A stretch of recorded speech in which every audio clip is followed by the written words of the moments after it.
Hello, welcome to How to Draw Celtic Designs. I'm your host, Jason Bellchamber. In this series, I'd like to show you how to draw an early Celtic wolfhound pattern in a very simple helix knot.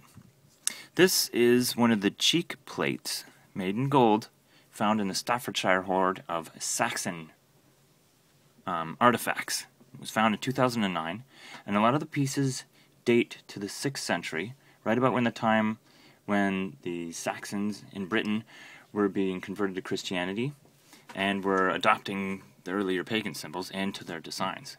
But what I really like is the fact that this predates Celtic motifs such as the Book of Lindisfarne, the Wolfhound's there, and the Book of Kells. What we're going to do is show you how to draw this design. You'll notice that the heads terminate up here, and then down here is the set of paws. Why I think it's a wolfhound is because the paws are cleft 3 times, so it's not a hoof. There's no wings, so I don't think it's a bird.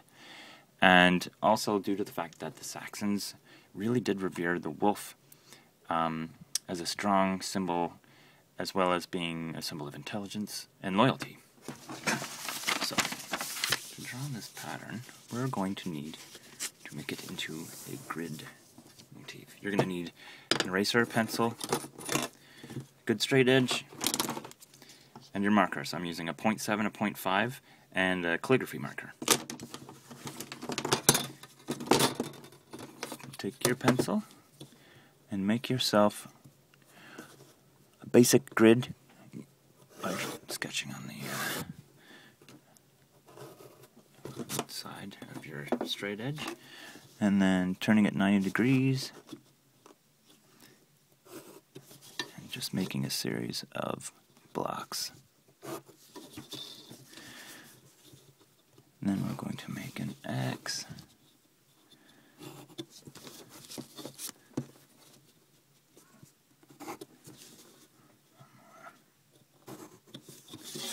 Next from here, smaller straight edge to just get that X design. Just marking the coordinates of your cubes here makes it easier to copy designs. You can either photocopy it or do a rough sketch, but if you get a photograph of it, just mark it into a grid pattern, then draw that grid pattern, and then try and copy each small space or each part that you've broken up. There we go, we've got our grid. Now,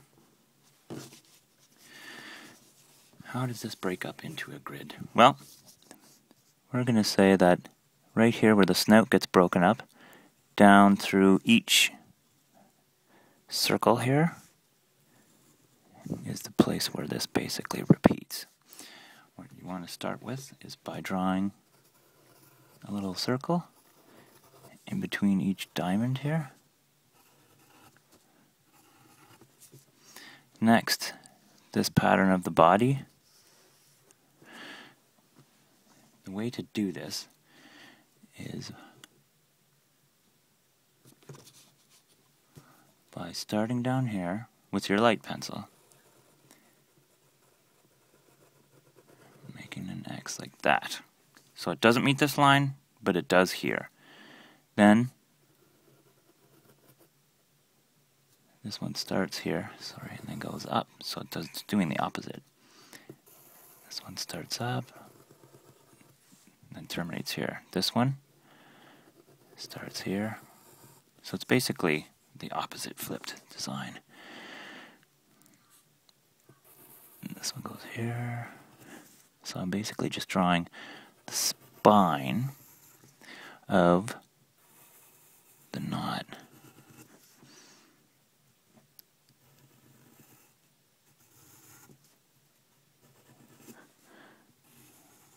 And if you make a mistake, just remember, you're having fun here.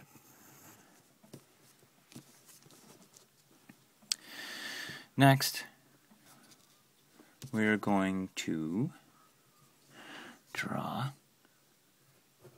a line here and here, because this is going to be the outline So, we're going to start with this one going over, just like the Celtic knots, and then under at the next spot.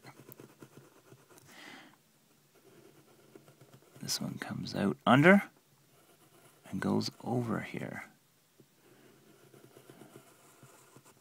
Same with this one. Mark it here. This one goes over.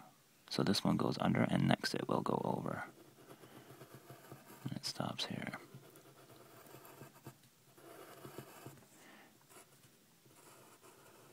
This one goes under, and so goes over here.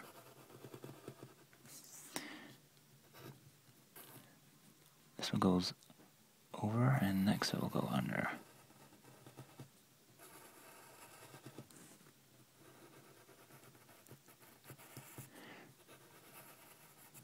This goes over, so it goes under here.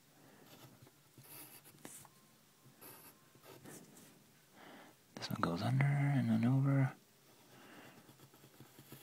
Go as slow as you want, because things like this take time to learn.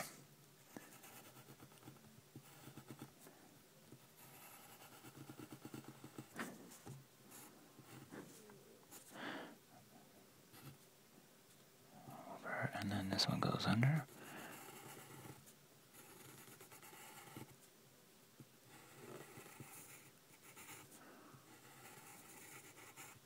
Great. Alright, I'm going to pause this one. In the next segment, I'm going to show you how to do the heads and the paws.